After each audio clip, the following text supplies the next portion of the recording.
The moment my sister barged into my house on Thanksgiving morning, screaming my name at the top of her lungs, I knew something was wrong, but I did not expect the words that came out of her mouth. Explain this right now. Is this true? She was holding her phone out like it was evidence in a murder trial. On the screen was an Article 1 that should not have been public, yet titled, Local App Developer Sells Company for $12 million. My entire stomach dropped. I never told my family about the deal. Not because I was hiding something horrible, but because I knew exactly what would happen if they found out. They would stop looking at me like a person and start looking at me like a wallet before I could answer. My mom, dad, uncle, 2 cousins, and grandma all walked into the living room behind her, staring at me like I just confessed to burning down the house. I hadn't even carved the turkey yet. Why didn't you tell us you were rich? My mom demanded. Rich? I said. It's not like that. I'm not paid yet. It's stock. No, my sister snapped. You lied. You hid this. You thought you were too good for us. Their voices rose, one on top of another, like a choir of angry geese. What are you going to do for the family? We could use help paying the mortgage. You know your grandma's medical bills aren't cheap. We raised you. The least you can do is give back. And then my mom said the line that made my jaw clench so hard I thought my teeth might crack. You owe us? The room went silent as soon as she said it. I stared at her, wondering if I had misheard. But no, she stood there, chest raised, eyes full of accusation. Owe you? I whispered Dot suddenly. I was 13 again, sitting on the cold kitchen floor while my parents fought about who had to pick me up from school. I was 16 again, working part-time because my parents forgot to pay for my exam fees. I was 20, couch surfing because they told me college was a waste of money. What exactly did I owe them? My sister pushed past me and started touring the house like she was shopping. This room would be perfect for my kids, she said to no one. And you should buy Mom and Dad a bigger house. And a car. Oh, and I want tuition for the kids too. She said it so casually, like she was ordering from a menu. My mom nodded. It's the least you can do. That was the moment something in me clicked. Not anger. Not guilt. Clarity. I'm not giving you money, I said. The room froze. My dad actually stopped chewing his turkey leg mid-bite. What did you say? My mom asked. I said no. My sister scoffed. You're unbelievable.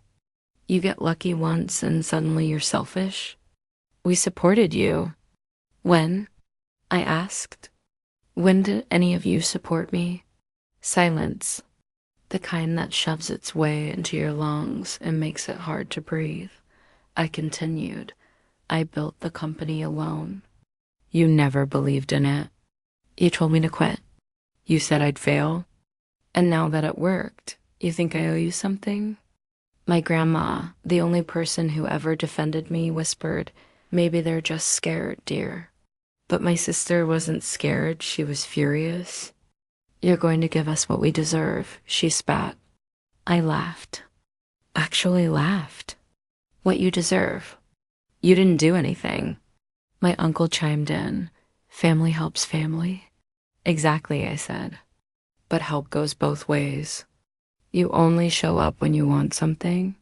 My mom stepped forward like she was going to slap me. She didn't, but the intention was there. If you don't share that money, she said, you're no longer welcome in this family. My heart cracked, but I kept my voice calm. Then I guess you're choosing money over me? Not the other way around. She glared at me like she didn't recognize me. Get out, she said quietly. I blinked.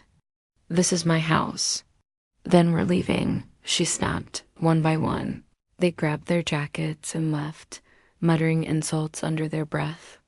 My sister slammed the door so hard a picture frame fell off the wall. The house fell silent.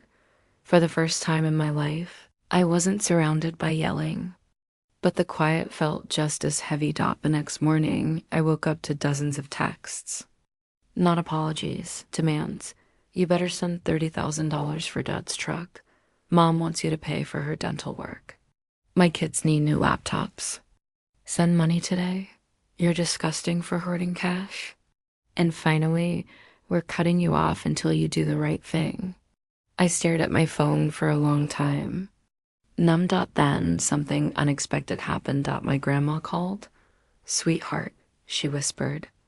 Don't give him a penny. I blinked. What? You don't owe them anything. They chose greed. You chose honesty. I'm proud of you. My throat tightened. Grandma, I don't want to lose the family. You didn't lose them, she said. They lost you. A week later, she moved in with me. Not because she wanted money, but because she said my house was the only place she felt peace. She taught me her recipes. We watched old movies. She told me stories about my grandfather I had never heard before. For the first time, I felt like I had a real family connection, but the peace didn't last. Long. My sister eventually showed up again, this time with a lawyer. She tried to sue me. Emotional damages, financial obligations as a sibling, and my favorite, breach of family trust. The judge threw it out in 5 minutes. As she stormed past me in the hallway. She hissed, "You're dead to us." I looked at her and felt nothing. Then let me stay dead, I said. That was the last conversation we had. Months passed. My company payout came through. My grandma and I traveled. We cooked Thanksgiving dinner together, just the two of us. No yelling. No greed. Just warmth. When she passed away peacefully 2 years later, she left me a letter. In shaky handwriting, it read, "Love is the only inheritance that matters. You gave me that before the end.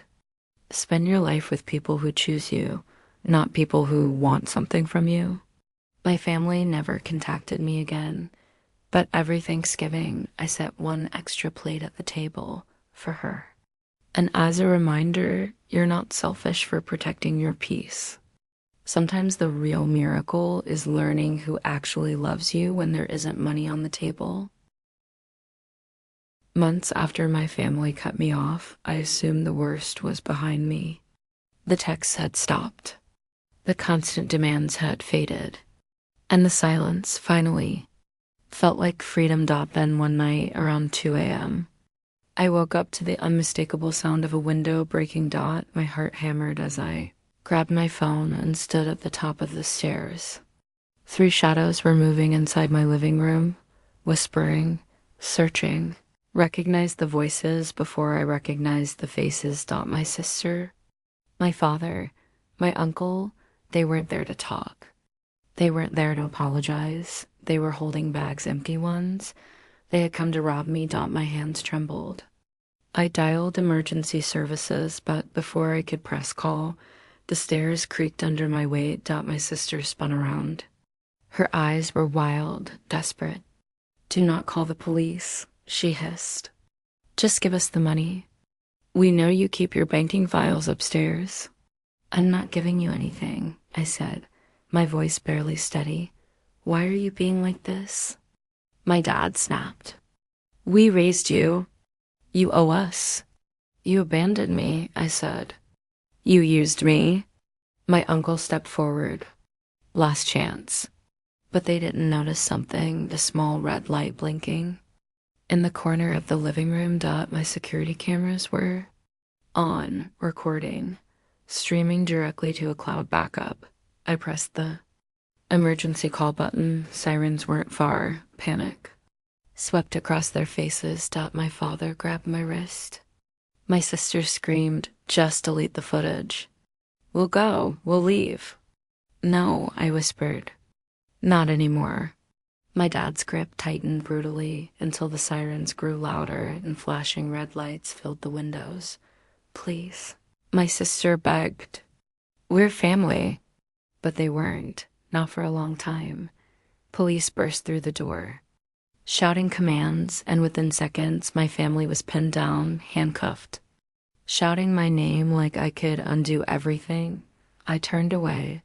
I didn't say a word as they were dragged out of my house, their screams echoing down the driveway. The next day, the story was everywhere. Family of local tech millionaire arrested after attempted burglary. The comments were brutal. So were the threats I received from extended family, but the darkest part came later. My grandma, the one person I trusted, loved, believed in. She left me a voicemail. Her voice was shaky, broken in a way I had never heard before. "I know what they did was wrong," she whispered, "but they are my children, my blood. And you sent them to jail. I don't know if I can forgive you." The call ended with a soft sob.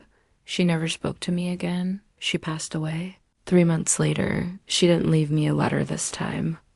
No warm words, no blessing, nothing. Just silence. My family remained behind bars for years.